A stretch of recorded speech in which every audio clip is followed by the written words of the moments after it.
Right. Okay. So we are on air. Good Okay. morning, Tim. Yes. Good Good morning, morning. Tim, Good and morning. good morning to everybody watching us on LinkedIn, YouTube, Facebook, listening to us in Clubhouse. Thanks a lot for being with us. It's a pleasure to be here on this Wednesday morning. It is November the 13th, but it's Wednesday. It's not Friday, so there shouldn't be any problems with the date of this podcast. And today, Tim and I are going to talk about island cultures, and more specifically, the cultures of Japan and Hawaii, and also how they interface each other, how they are similar to each other, and also maybe how they're different as well, because Right. even though the indigenous people are people who have been here for centuries and even millennia, the two cultures have been impacted by external forces and external influences, Right. cultural influences Exactly. as well. So we expect that there are some differences as well. But that's what the topic is going to be today. Yeah. So it's Tim, just a fun topic. I mean, often, yeah. nothing too serious. As you can tell, my voice sounds funny. I caught a cold. Everyone's got the sniffles and coughing on the train. So that's me. The curmudgeon has a cold. Um, Oh, so hopefully my voice will hold up. I hope so too. And Yes. I would be remiss not to say up front, I am not an expert on Hawaiian culture. Like I don't claim, but my only credentials is I lived there for 14 years. I was associated with the hula community in Hilo and many hula communities in Japan.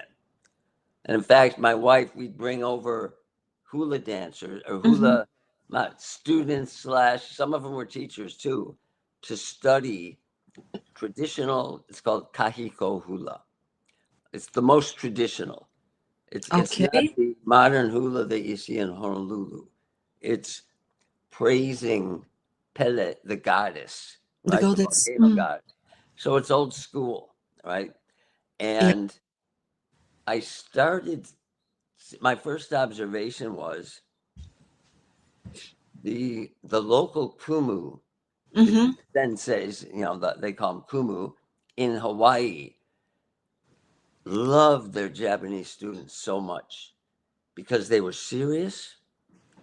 They Hmm. took it all very seriously, but there was more. There was like I don't want to sound woo woo, but like a spiritual dimension to it that, nature is sacred. And if Right. you're going to make a lei, you go up to the mountain, you pick a flower, you thank nature for giving you that beautiful flower. You honor it, right? Like, Yes. and people from my culture, mainland America, I think it's hard to relate to that thinking. You could go Hmm. through the motions and pretend, but I don't think it's really in our culture, right? But it is in Japanese culture. Yeah. Everything has a spirit. The flower has a spirit. So the Japanese hula ladies, they understood it. They got it, right? And I've been watching this hula phenomenon since the early 2000s in Japan. Hmm. There's a huge hula community. There's so many schools. All my friends are in that world. They play hula, Hawaiian music. They always bring hula dancers to their events. I thought it was going to be a fad that was going to disappear. It's still going really strong. It's like now a subculture in Japan. Yes. If you go Yeah. to these events, the Japanese are saying, mahalo and aloha and more than the Hawaiians say it almost. Right. Yeah. But they genuinely love Hawaii. And so that was kind of like my initial observations. Right. And then I got a new point of view in 2014 when a lava flow started coming down the mountain Mm. directly toward my house. Mm. And I mean, they had it like they were predicting the path of the flow, right?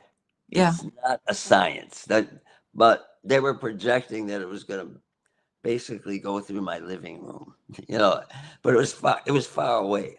Right. So the county held these, I don't remember if it was weekly or monthly, but just once in a while they'd hold these public meetings, and the geologists would come in. It was a slow moving flow. I mean, it was creeping down the mountain, right? And he'd come in and explain the geology and, everything Hmm. to keep everybody informed. And it was a bonding experience because everybody in the neighborhood came together and gathered there, and then you talk. Right. It was kind of therapeutic, cathartic in Hmm. some, right? So, but they always, like, they would have question time, right? Yeah. And but they would say before question time, they'd say, okay, so first of all, the county will under no circumstances take any action to try to alter the flow. Some of it is because we don't think we could do it anyway, and also local Hawaiian cultural sensibilities. Hmm. And he didn't say it, but also liability. If you could change the flow and it goes to another neighborhood, Right. Yeah. we just so they're just saying, so we're not going to do it. So don't ask those questions. Okay. Hmm. Sure enough. And these were all people from the mainland, right? Hmm. They'd go and they go, how about we get some D9 shovels up there and we build a little embankment? And they're saying, we're not going to answer questions about it. We're not going to do that. Everybody, one guy goes up there and he goes, so what if we use the military and we bomb the the crater so the lava flows this way rather than toward the town? Bomb All right, the bomb the crater. crater. And again, they're like, we're not going to take any action to alter the lava flow, right? And Right. this clash of cultures, Mm. the Westerner who wants to control nature, right, or Yeah. attempt, who We think that we can, right? and who doesn't want to be passive. Like, Hmm. we have to try to protect everybody's home. And my home, Yes. again, my home was like right in the path, right? Hmm. And I was, how would I say? I was with the Hawaiians, but not for that reason. I just thought we can't do it. It's just don't even bother. We can't do it. We can't Hmm. even set up a safe traffic, intersection. We haven't even mastered the basics yet. So there's no way we're going to be able to do it, even if we wanted to try, right? And Right. the Hawaiians, this is what fascinated me. The way they dealt with it psychologically, in their mind, the entire island belongs to Pele. It belongs to the goddess. Right. And she's been kind enough to let us live there all this time, and we should be very grateful. Yeah. And if she comes, literally, this is what they're talking about. And if she, meaning the lava flow, comes to my house, we're going to mow our lawn, clean our sheets. We're welcoming the guest Hmm. into our home, and we'll be honored if she chooses to take our home, right? To the Yeah. Western mind, that's a very difficult concept to Hmm. grasp. I get it because I study Yeah. anthropology and different cultures, so I get it. But there's a big gap in there in how Yeah. we look at the world. There is. I mean, we have been conditioned since a very early age. We have been shown how we actually can change the things around us, right? And Yeah. we also are expected as Westerners in the Western world to be proactive, to be the doers, to be the agents of everything, and the ones who decide what happens to us. I think, but well, basically here, everybody is on the receiving side. People here, they are the receivers of outcomes, and I'm talking about Yes. understand because I have never been to Hawaii. I have no experience of the Hawaiian culture in Hawaii. Of course, I have seen, the hua dancers here at festivals, and I see how the Hawaiian resort, I think it is north of Tokyo, was it in Tochigi? I don't remember where exactly it was, but it's still, going very strong and full of. It's amazing. Yes, it is amazing. But the thing is that once again, as you said, Tim, that we in the Western world cannot sit calm and observe. We have to do something because we believe that we can change our own destiny, we can change our own future, we can change the environment we are in at the moment. But also, it makes me think that basically we as Westerners very early, at a very young age, lose the ability to see the nuance. And I'm not saying that people don't see nuance per se, but our ability to see nuance and to understand context is not as let's say, as good as the Japanese ability to do that. And I believe it's the same with the Hawaiian people there, because when you live on an island and you live in a kind of a closed community, you do have to actually, Prone to disasters, and prone to tsunamis and disaster, hurricanes. Yeah. hurricanes, and also earthquakes. I don't know whether there are any earthquakes in Hawaii, but When oh, eruptions occur, we have an active volcano on the right. island. On Oh, this island, the yeah. island we're on, right? Mm-hmm. Yeah. The Big Island. Yes. So, and just to the point you made earlier, in the West, we separated man from nature. Mm-hmm. Nature is something to control and manipulate, and which we Yeah. do with technology to a Mm-hmm. degree, but sometimes we don't want to accept that we have limits and we want to Right. keep, right. And by the way, I'm not judging. I'm just saying, here's the different points of view. And Exactly. there's Yeah. no right or wrong. It just depends on your values and how you look at reality, right?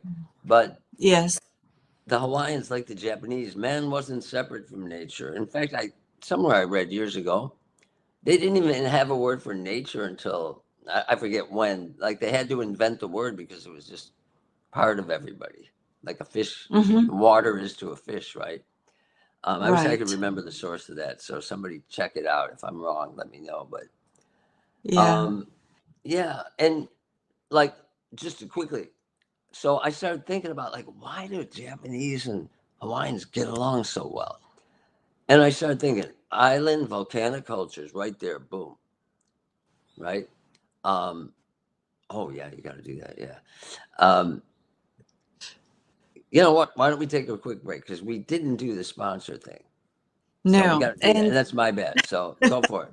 no, it's not your bad. It's actually, I should have done it earlier, immediately after the start of the podcast. But, well, it's time now for our big thank you to our friends.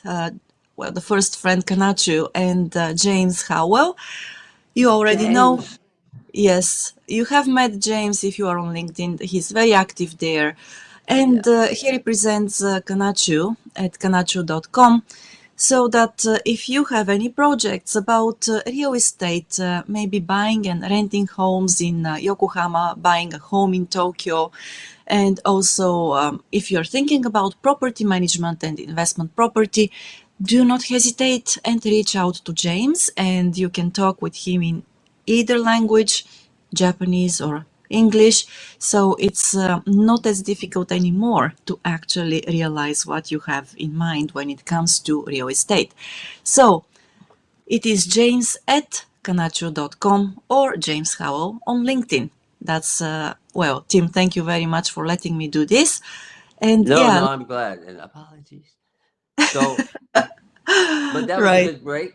And so, Hmm. yeah, so I was during that, I was um, thinking, so island culture, volcanic islands, Yeah, nature worship, you exalt nature, nature is conscious in Hawaii. right. Like nature Yes. can hear Hmm. you. There's a Yeah. consciousness, right? Animism, animism as well. Like, Animism yeah, and Japan's rice culture, right? Most the rice rice. Yes. collectivist, Mm-hmm. but they grow taro, same knee deep in mud. It's wet tidal farming, right? Right. Yeah. Very similar, you know. Hmm. And of course, there's differences, but when you start and female deities, Yes. Amaterasu, Mm. Omikami, and Related to nature, yeah, to yeah, so fertility. lots of gods, you know, or a lot. Yeah. Yeah. It's just there's so many Hmm. similarities. No wonder, you No know. wonder. Yeah. And so what? Some of the different things is Hawaiians are pretty laid back, Hmm. very affectionate, a lot of hugging, kissing. You know, when you meet people, like the Hawaiians are very warm and demonstrative, Hmm. right? And the Japanese are not. Right. In Yeah. general, we're only talking about patterns. There's exceptions, we all know that, right? Hmm. But when the Japanese get exposed to the Hawaiian warmth, Hmm. they literally and figuratively embrace it. They love Yeah. it, Hmm. right? And Yes. when we used to bring our Japanese guests, we would hug them at the airport, put a layover there and hug them. And they were surprised. We were breaking the rules, but they were on our turf, Hawaii, and Hmm. they liked it. And all of them, after they go back to Japan, when we come and see them in Japan, they always hug us. They Right. like it. They were Well, given permission by Hawaiian culture to do it, you hmm, know? And I think that's so sweet. Like I it see that kind is. of thing. Yes. But I So, think it's also, yes, the permission is very important, especially in the case of, well, in the case of Japanese culture, you need permission. And when I say permission, it's not just the permission of your family or your boss, social your peers. permission. You need the social permission here to do something, and once you have it, it's nice. But in the case of hugging, and touching, I think that it's really when it comes to the benefits of human touch, they have been underrated. And of Oh, course, yeah, yeah, yeah. right, in cultures, I think that in cultures that are more open and laid back, like the Hawaiian culture, you have more, how can I put it, interaction, like physical touch between the people. And then that is something which is not seen as strange, right? Yeah. And then, but in Japan, it is the other way around. Basically, you cannot go around, and hug with your boyfriend or your partner in front of other people in public and so on, which is really interesting because when I think about Japan and how people actually behave during rush hour on the train, for example, or when you think about the Japanese izakayas, they are so tight there. I mean, Yeah. for a Westerner who comes here, and I remember my first thoughts when I went to an izakaya. I was like, how can so many people sit here, in this tiny place, have fun, drink, and nobody, bats an eye or And you're it, shoulder to shoulder yes, sometimes. your Yeah, shoulder to yeah, shoulder. So something that never happens back home, right? We have larger spaces, we have more social distance. yeah. But here in Japan, while you're not allowed, or you're not, how can I say, it's not about allowance, but you're not supposed to hug and touch others in public, still, in certain situations, Context is going back yes, to the original point. Yeah, yes, that's true. yes. Yeah, Yeah, and and it's that's like, why I've said this before. mhm, Everything you can say about Japan, you can say the opposite because right, depending on the yes, context, it's the mhm, opposite. You know, yeah. the Japanese are indirect. Yeah, get Mhm. in the inner circle where they're close friends. They're brutally direct sometimes. They are, Yeah. yes. Yeah. So, yeah, to Yeah. that point. It's fascinating also because one more thing, connecting this point about social distance in different situations and different contexts. So both Hawaii and Japan are traditionally agricultural societies. And there is research saying that people who are members of agricultural societies tend to sit closer to Ah, one another. interesting. Yeah, Is interesting, and they actually find it very natural. Unlike hunter-gatherers, for example, like people in the yeah. West, because we were traditionally hunter-gatherers before we became farmers. So This is really interesting, and Is fishing hunter gathering, or is that a separate category? Because it's it's a kind of separate, yeah, it's a separate, maybe a subcategory. But when you fish, basically, and I'm not talking about, the way people fish here or on the Pacific Islands and so on, but my the image I have of fishing back home is that you can fish alone. You that's don't true. have, right? You don't need people to help you fish. Unless you got those big ass nets. Right. Yes, but that's then we come, to the Pacific fishing or the Mediterranean fishing, and that's probably Yeah. a little bit different. That's yet another subculture, I believe. So, So so just very quickly back to the mhm, hugging, just for one quick.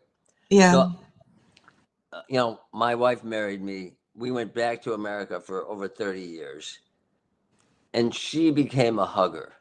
Hmm. Okay. She Yes. always hugged my kids. She saw me doing it and she adapted, Yeah. right? She got comfortable with it. Hmm. She told me once, she goes, I have no memories of ever hugging my mother growing up. Mm. And that just because that kind of affection, Yeah. it's shown a different way. It's Yeah. Oh, and yeah, I agree. It's shown in a different it's way. shown a different Yes. way. Yeah. But the funny part is, Hmm. so her mother was against her marrying me, the foreigner, the foreign barbarian. And I Yeah. looked like a barbarian. I had a big bushy beard and long hair. Um, so I don't blame her. I made a bad first impression. So she was totally against it, but I won Mhm. her over. It took about 25 years, but I won her over eventually. What's 2.5 decades? Hey, whenever I would come back, we'd visit. I'm the only one she'll hug. Like she'll come up to me and hug me. She won't hug Right. her own daughters. Nice. She she hugs the gaijin, the barbarian, and Right. it's almost like, okay, I have permission to do it in this context because he's my son-in-law, or yeah, Right. gaijin's son-in-law, right? So even she kind of liked it. Mm. Hugging feels good. It feels good to hug. Yeah, it Yeah, is. Yes, again, I have a story too. So, go for because it. basically, yes, but it's a little bit different. And once again, what I want to say is it goes hand in hand with what you mentioned, that love here is expressed in different ways. Yeah, So, back home, we hug a lot, we kiss a lot, and so on and so on. So, when my daughter was born, and of course she received a lot of hugs, a lot of kisses. That continues even until today, even yeah. though she's culturally very Japanese. But when she was going to Hoikuen, so that is the kids Nursery school. nursery I don't school. know what Yeah, you call it now. Yeah, yeah. yeah, yeah. So Preschool. it's yeah, but she was still about 3 years old at I that guess time. I think there's another name. Nursery. Anyway, nursery Okay. school, whatever. Or daycare center. That's what old people call it. Okay, go Right. ahead. Okay. No, but so every time when either I or my husband, took her there in the morning, we would kiss her on the cheek, give her a hug, and then say, "Okay, see you later."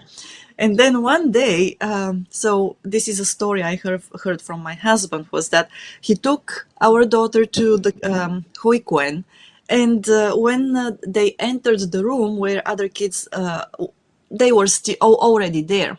So Right. basically, he once again, gave her a kiss on the cheek and hug her. And he immediately heard a boy from the other side of the room shouting, looking at them and shouting, "No kisses!" Oh, yeah. So, but Ooh, anyway, girls. That's what the boys thought. Oh, I'm gonna get the cooties. She'll give you the maybe, cooties. I don't know yes. what the cooties are, but Right. yeah. So, Oh, but of that's course, funny. that's just one incident, when that Yeah. let's say that boy felt like expressing his disgust of you Right, know right, right, right. kisses and so on. But it's so cute because of course this habit never changed even until nowadays. Yeah, So she receives a lot of hugs, a lot of kisses, my daughter, and so on right. at home. But the thing is that that thing would have never happened back home, right? Right. So Right. people wouldn't have noticed. I mean, the other Right. kids Right. wouldn't Right. have Right. noticed that. So Atarimaya. Right. Atarima, Yeah. yes, yes. So it's interesting to observe how these, societal expectations and habits actually they Yeah. get expressed in the different countries. But it's once again, as you said, Tim, what can be said about Japan? You can say exactly the opposite The thing about the opposite, country. depending on the So, situation. Yeah. yes, and what I love about it is that everything is situational. And another thing is that I believe probably it's the same in Hawaii. So people there are much more attuned to what is happening at the moment they are in, and probably they are much more flexible and prepared to deal with what is in front of their eyes and what is just in front of them. Yeah. So, Well, and it's a respect culture. Okay. mhm, So there is, and it's not the rank that the Japanese, the Confucian hierarchy, it's not the same, but there still is this. If somebody becomes a kumu, they're mhm, like the wise person. You just show respect toward that person.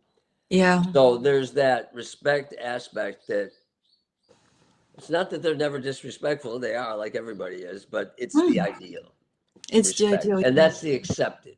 That's what you're Mhm, supposed to do, be respectful, right? Exactly the same thing in Japan. mhm, And also the idea of harmony, working things out, you know, yeah, being mature adults and trying to figure out compromises. And it right. doesn't mean they always do that. There's disharmony in any culture, Japan, Hawaii, but Mhm, the ideal is to aspire for harmony, right? right. Harmony in Yes. situations. Mhm, Disasters. I went through several disasters. I went through three disasters. mhm, First was the slow motion disaster that was coming down toward my house. And by the way, it stopped at the end of 2014, right before Christmas, and it never restarted. So like 3 miles up the mountain from me, right? Um, so that was a good thing, but yeah. still the community pulled together. Mhm, Like they started creating, like, leaders emerged, and people, like, really it was just amazing how quickly they built. Normally I would have never met people that I mhm, did. Strangers bringing me ice during a power outage, like, somebody I never met, a Hawaiian dude. Hey, right. bro, man, I got some ice. You need some ice? There you are. It was Yeah, just very heartwarming. It makes you want to yeah, pitch in too, W- right? yeah. To help, to be part of that And then we system. had it. Mm, It wasn't a full blown hurricane, but it was a, what do you call it? It was a tropical storm, but it was right on the edge. It was almost a mhm, hurricane. Wiped out all the trees, power out. You know, Eh, you would think people would be paralyzed, but chemo's construction. This is what the locals say. Chemo is a common name, right? Like mhm. Don or Bob or whatever, right? Chemo's construction is everybody has a chainsaw. Uh-huh. And as Okay. soon as the storm was done, they'd go out in their trucks and they would try to go a route. And if there's something from them, they'd chop up the wood, clear it. By the end of the day, our roads were open. Right. So, mm, They know that nobody's going to come help them. And they're all, where I live, it's kind of, yeah, self-sufficient types of people. Like, they're yeah. they're ready for stuff like But that. isn't it fascinating? So, because I have also, okay, a couple of things came up to mind while listening to you about that. So, basically, here in this region in Japan, also other parts of Asia, but in Hawaii, once again, people are they're the receivers of outcomes. So, and basically, the outcome of the natural disaster was the trees that had fallen, and some roads were blocked, and this and that. And still, even when they're the receivers of those outcomes, they know how to go about that. It's fascinating. And Yes. and it's like they're more active, because I don't know whether this is the case, but at least back home, so we don't get earthquakes that very often. Maybe we get relatively strong earthquake once in 30 or 40 years. Yeah. And because, the construction there is not adjusted to withstand stronger earthquakes, there is sometimes at the epicenter, there is, that's the, you know, it's not demolition, but they some buildings get damaged and so on. Right. Right. And most of the time, I have noticed that it's like people do not how to go about it back then. Of course, it could be Right. because of the very low frequencies of the event. Right. Exactly. Exactly. Yeah, but also there is this, expectation that probably, the local authorities, the local government or the central government should come and do something first. And while it is true even in Japan, for example, it's also true. But I have seen, especially after 2011, that's the March 11th Yeah. Great Japan earthquake. So people were very proactive in helping each other here. And I also remember how, they were on the way back home on that day, that was March 11th. So there were actually people, the owners or the people who did the maintenance of the vending machines on the street. They opened the machines and they gave the water away and all the drinks away for free at that point of time. That's what happened in Ishinomaki. Yeah, that's Um, too. they had this little town, and the elderly population, they're Hmm. like in their 80s, a lot of them, because, right? Hmm. All the young people go to Tokyo, right? Yeah. That they had like a 15, 20-minute window from the time the earthquake happened to Hmm. evacuate. Yeah, And they do drills all the time. They all have they do. backpacks, right? Old school, low tech, Yeah. master the basics, Hmm. and like 98% of the entire population evacuated. And the younger people were assigned to the elderly people to help them get up the hill in that Right. case. Um, the supermarket owner in town opened the supermarket to everybody and just said, take anything you want. Yeah. And they rationed gas. Hmm. That's an incredible survival rate. If you're talking about a 15, 20-minute window to get out of there before all their homes were wiped out. Yeah. Yeah. Yes, So indeed. I wonder, like, if those were young Japanese people, would they have been prepared to do it if they were in that situation? It's hard. Yeah, we'll never know. But Mm. I feel like the older generation has that ancient wisdom that, hey, the technology is as Miles will remind everybody, Miles Delphin, our buddy of Hmm. the Bike Scouts, first thing to go is technology. Yeah, So once you indeed. don't have the technology, you have to be prepared to Hmm. react. And I had friends in Hawaii who were like ready, and I had friends who were not. Hmm. You know, Yeah. Yeah, once again, it to me, and this is a deviation of our topic, but it's still strange to, to see how many people believe that technology will save us. yeah. And then, of course, to a certain extent, probably there will be, There's applications. there are applications, Yeah. but at the end of the day, it's yeah, something which comes before technology and which needs to be learned and practiced and so on. But also going back, to the community spirit, and you mentioned it earlier, I think that in such societies like the Hawaiian and the Japanese societies, it's okay. So many people say, yeah, everybody's so civil, so polite, and everybody likes each other. And I actually have seen that people do not necessarily like each other. No, No, but they tolerate each other exactly, they politely. tolerate. Yes, Polite they, toleration. yes, politely That's tolerate okay. each I other. like that. Yes, and then what is good actually is that they coexist peacefully. And It's really strange, and I know that many people will probably disagree with me, but I believe that in this sense of the word, the Japanese culture and probably the Hawaiian culture as well, and cultures that have the same origins of thought and philosophies and so on, Very similar. Yeah. very similar. They are actually much more democratic when it comes to acceptance of other people's opinions. Because here in Japan, from my experience, I can say that you will always be heard. And if Yeah. you say something, everybody else around you will try to adjust to what you're saying. While in the Western world, At least look at it, try to look at it from your point of view. Like yes, holding two opposing thoughts in your head yes, exactly. is important, right? Yeah, so here it is and A and B, but back home it is either A Yeah, or or B. B, right. So it's Binary choice. You got one or the yes. other. Yeah, So it's like either my way or no way, yeah, yeah, right? yeah, yeah. So which is to me, even though we like the Westerners, we like to beat ourselves in the chest and say, look at how great, how good Democrats and how democratic we are.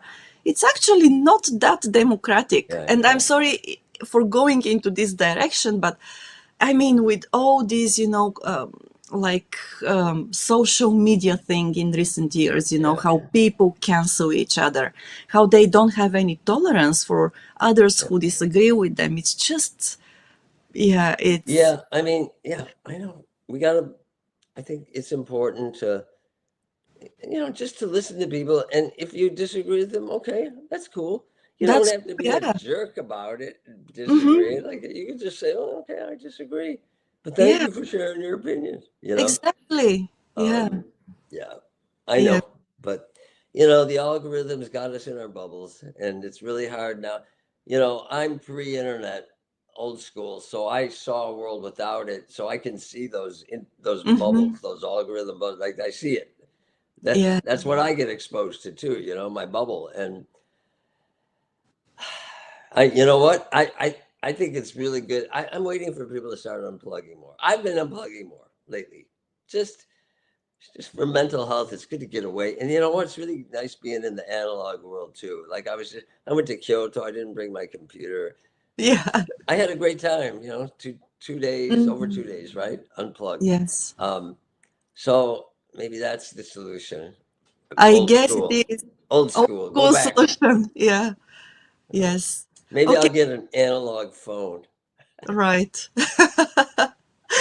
Okay, Tim, before we continue, so just We one need more. a word from our wonderful sponsor. Yes, our wonderful sponsor, Houze Inc. Houze offers bilingual services once again in English and in Japanese. So they do custom home design, construction and renovations, plus commercial building construction.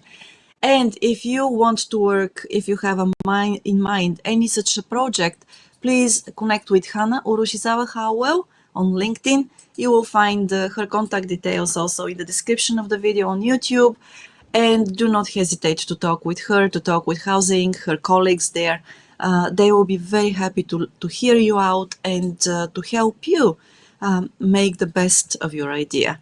So, Tim, I yeah, highly recommend them. They're good people, great product. yeah, Follow them on LinkedIn. yes, Great posts, great visuals, mm, dream homes. dream homes, Some of those yes, homes are just beautiful, gorgeous, just yeah, really nice. Yeah. yes, So right on. yeah, Um, so where else do we go here? I think the enduring nature of this mutual love affair, because not just the Hawaiians, there's a difference between the native Hawaiians and people who live in Hawaii. yeah, They're the originals. And but there's still a local culture, mm-hmm, that has absorbed a lot of the Hawaiian sensibilities. A lot of, what is it now? Fourth generation Japanese, third and fourth generation Chinese, you know, uh, Filipinos, right, and a lot of them were brought to work in the sugarcane fields in the early 1900s, some even mm-hmm, earlier, right? So there's this local culture, but the Hawaii people, anybody in Hawaii, they absolutely love Japan. They all want to come here. And now everybody in the world does, but they were The, way ahead of the curve. mm. They were way ahead of the curve. But why was that? What was so attractive I think, for I them? believe subconsciously, the commonality of the Hmm. cultures. I think they admire that the Japanese take, like they're craftsmen, they're detail oriented, they're artistic, Hmm. they're professional. And a lot of Japanese tourists have been coming since, Oh, you know yes. better than me, right? 1956, I think. In a sense. In fact, I learned this from you. Mm. The Hawaiians were the first people most Japanese came in contact with when they Yeah. were allowed to go travel to the Yes. world, get a passport. And this is after the war, right? And Yes. Yeah. so that was like the first point of contact with, for many people, of someone Hmm. who's not Japanese. Right. Yeah. And they clicked, I feel like. Mm. And they go over there, they're respectful, they don't mess stuff up. So I think that's another positive impression on the locals, Hmm. right? Yes. Yeah. Um, so an enduring love affair. I have friends, musicians, they make a living just playing Hawaii related events, hula or just Hmm. Hawaiian music, ukulele. They invite people in the audience to come up and play with them. That's their gig, and they have been able to sustain. And that's really difficult these days for a musician Yeah. to do the live house circuit in Japan and make Hmm. enough money to survive. But Right. that's their gig. So, Yeah. And um, yeah, I also see a lot of Japanese women here, and obviously they're semi-professional or professional hula dancers, and they dance at many festivals, a lot of I mean, like even garden shows and such things. Inevitably, there is a hula dance group there, which is also great. But that hula dance group, they come with the musicians as well. It's not just like they play music on CD player or whatever. They have the live music with them. So maybe that's, or maybe some of the people you know already, your friends, are there as well. I have so yes, all my like a lot of my friends are in that world, right? Mm. And but here's another thing my wife and I used to talk about, Kurumi and I. Mm-hmm. Why hula? And the answer is simple. Elderly women, it's not that hard, and they can, in a sense, it's like cosplay. They get to dress up, put Mm-hmm. makeup on, they get permission to get gussy themselves up and to Okay. dress in the proper attire for hula, to do it as a group. Mm-hmm. It's choreographed. There's a story, just Yeah. like the Japanese traditional. There's a story being told, and but it's not just like elderly. A lot of them are over 60, 70 years old. It's a reason to come together and Mm-hmm. socialize. So there's all these appealing, and kids do it too because they like the group. So the group orientation of hula, I think, also appeals, and it's not that hard. In Right. terms of on the an elderly woman up in the Mm-hmm. years could still do it, and it's healthy, right? It is healthy, yes. Any physical exercise that does not damage your muscles or bones, I believe, is good. And who does not do that, right? Right. So, all those movements, very, very nice, very slow and beautiful. Yeah, it's And beautiful. it allows you to temporarily have a different identity, which gives Mm-hmm. you permission to put heavy makeup on and it's Right. cute. I think it's really cute and endearing because you Mm-hmm. can just see they're having so much fun as a group, right? And Yeah. and they practice really hard before the event, so they all do it right. And some of our best friends are hula dancers, Mm. you know, and we have so much fun when we go out with them because a lot of Right. times they'll get up and start dancing. We've been at restaurants where they just get up and dance. We got free dessert at one restaurant because they all danced. So Well, how about that? No, that's very sweet, really. And I am very happy to hear that there are restaurants that appreciate Yeah. such spontaneous.